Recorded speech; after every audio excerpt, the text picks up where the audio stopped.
the run your team is on and just the success you're having right now? Yeah, I just think since Rick's got here, we've kind of got a new direction, and for most nights we've played a pretty good 60-minute, put in a good 60-minute effort, and I think it's just a matter of time before we get the results. Ever since Demer's been back, he's been great for us, and whatever goal he's had to fill in has been really good too. And I just think our game's kind of coming together as a group, and like I keep saying, it's a process to try to build our identity as a team, and I think we're trying to find one. There's a feeling that you might be playing your best hockey at both ends of the ice under Rick. If you believe that's the case, what's the message been from him that maybe has worked for you? I just kind of can worry about myself, just play, and I don't know. I think I've been playing pretty, like I told you guys, a couple months now. I think I've been playing pretty good. I mean, every night's not perfect, and could I have more production? Maybe, but I take a lot of pride in my own end of my rink. And at the beginning of the year, I told you guys a lot about that's my only concern. And for the most part of the season, it's been pretty good. So, no, I take pride in it, but I always tell you guys I'm not really. I don't want to be satisfied with that. I think there's always another level. What about Ottawa tonight, a team that's fighting for a playoff spot here and the challenges they bring? Yeah, this could be one of our harder games the rest of the season. If you think about a desperate team, another Canada versus Canada game. It's going to be awesome in the rink for sure. They're going to be buzzing. They're really good at power play, penalty kill, and they can hurt you if you turn the puck over. And some heavy players. I mean, there's not really a quality they don't really have, and it's going to be a really good test for us for sure. You mentioned one of your hardest games because of what they're playing for. You're playing a lot of teams that don't necessarily have playoffs to play for. So does it feel different on the ice when that's happening, when you're two teams that aren't necessarily going to be playing in late April?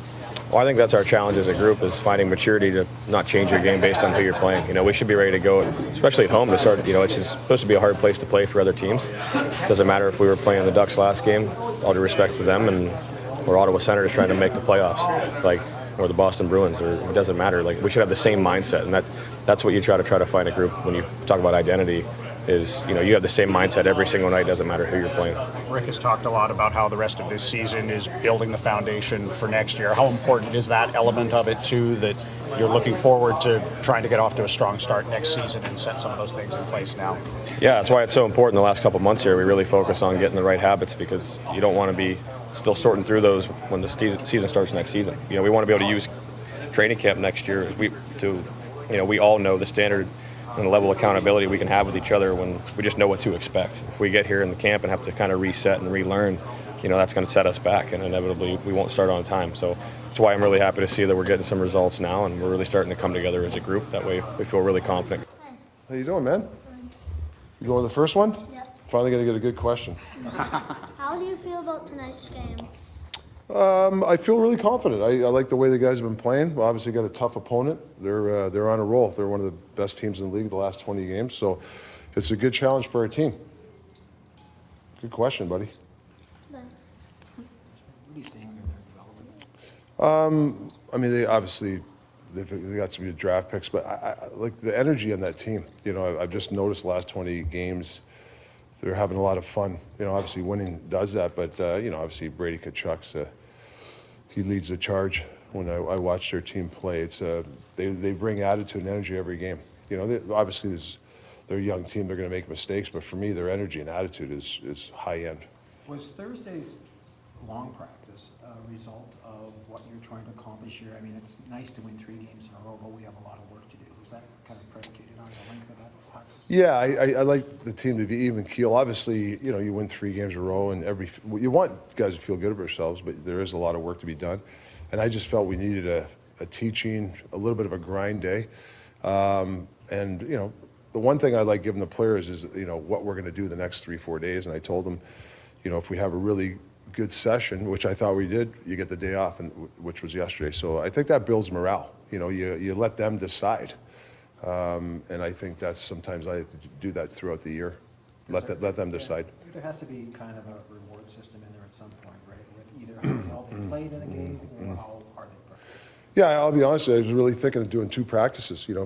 Thursday, Friday. But I said I'd rather do the 2 sessions, get a few of the teaching things out, some of the grind out, and give them 36 hours to rest. And you look for the week. We got 3 and 4 coming up, so you try to get the right off days, but you still got to get your work done. And there's also that you got to, Mike Sullivan always used to tell me, you're tired, but you can't be tired, and we got to get that through some guys where, hey, I know I'm tired, but you got to grind through that tiredness, and that I thought we accomplished that Thursday. It's easy to get jacked up for the Bruins or the Leafs, and then some people would call it a low event game against Anaheim. But sometimes those are the hardest games to play, and you still have to accomplish something through that. There was something taken from that game, the way you hung in there, right? Yeah, excuse me. I didn't like our second. We were throwing pucks away, and Anaheim was kind of coming on us. But I liked our third. They didn't get a chance. I mean, we had 6 chances. There's 0. To me, that's a learning lesson. You're going to have to play these dull games where you just, things are just, the other team's playing well or they're playing a defensive style, and you just got to take what they give you. And I thought we were patient. And sometimes you got to win these games in overtime. So yeah, I mean, that's an 82-game schedule. You're going to win different styles, and that was a style you have to win. This morning, Brock credited a lot of your guidance for some of the stuff we've seen, maybe not consistently from him, but where do you see From who? Who's that? Brock. Yeah. Yes. Where can his game improve, or where has it marginally improved in the last couple Yeah. of weeks or so? He's an interesting guy because I think there's more. There's another level, and that's my job to get out of him. And he's a terrific kid. I enjoy talking hockey with him. So I think this is a big 16, 17 games for him, and then this is a big summer. I mean, I'd really like to get involved in his training, what he does in the summer to prepare. I think our staff could help him because if we can get him to another level, I mean, it's going to be huge for the Canucks. So, and I think he's a type of guy that's willing to listen. So, yeah, that's where we're at with Brock. I mean, how do I like he's playing? It's a little inconsistent for me. But he does, when he has a puck and has patience with it, he's got good patience with the puck. There's other parts of his game we got to get him going. He's got to start to forecheck a little bit harder, be a little bit better defensively in certain situations. I mean, I'm playing him. He played 17 minutes last game. So, I told Brock he's going to, if he plays those minutes, he's going to have to earn those minutes. There's some guys that are knocking on the door for more minutes. And that's, unfortunately, that's the world we live in. It's the world of competition. So he's got to make sure that he steps it up. Is it hard to break a shooter's mentality? Because he says that as much as he's trying to do everything else, he still thinks shot first. Oh no, I want him to think shot first. But you're playing with JT Mills. I think Millsy's been a horse on the forecheck, so he's got to make sure he participates. It can't be always Millsy. You have a centerman playing 200 feet. Sometimes you got to get him leading the forecheck. So I think that's where he can help Millsy out, and that's where I think Giuseppe's helped Millsy out too. What about the fact that he's a player that the club has looked at trading and Yeah. given his agent permission to talk to the team, so clearly a change might be something he wants. So Yeah. how do you deal with that for the balance of the season, but you also talk about the offseason? Well, it's kind of good for me because I came in 5 weeks ago or 6 weeks ago, so all that stuff was before me. Like, who said who? Who wants it? Brock wants out or whatever. I don't know.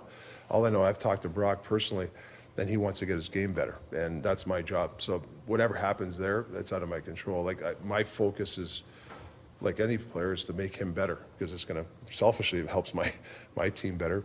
And then hopefully, whether he has that in his head, maybe a change of heart this summer, maybe it's management's change of heart, maybe it's a collective as a group change of heart, who knows? But these actions in the next 17 games will dictate that. You have to treat it as he's going to be your player until he's not, I assume. I always do that. I mean, you can't think any other way. For me. He talked about that this morning. He says, obviously he doesn't want it. He thinks he can have that kind of offseason that you talked about. Well, Cleaned up some things. I mean, I played the game, but whether it's here, like for him, he's got to be better. Like whether he goes somewhere or stays here. So, regardless of where he's at mentally, where he wants to play, for himself, selfishly, he's got to do the right things this summer.